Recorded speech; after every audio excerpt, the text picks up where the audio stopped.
Good afternoon po sa ating lahat. Ito po ang Lola. Gagawa po tayo ngayon na sweet potato fries. Ayan.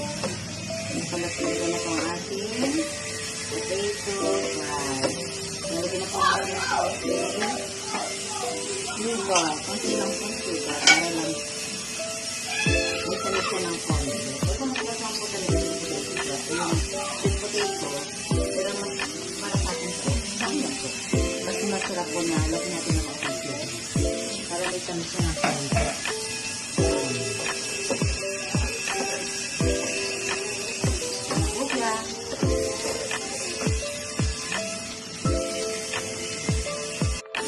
Ito na po ang ating sweet potato fries. Mas okay po ito kung para sa akin, mas okay ito po. Kaysa bibili tayo ng fries sa mga fast food chain. Mas masarap po. Mas masarap po ito at mas healthy. Tama-tama po sa atin at lalo-lalo sa ating mga apo at mga. Ayun lang po. Dila-dila po tayo.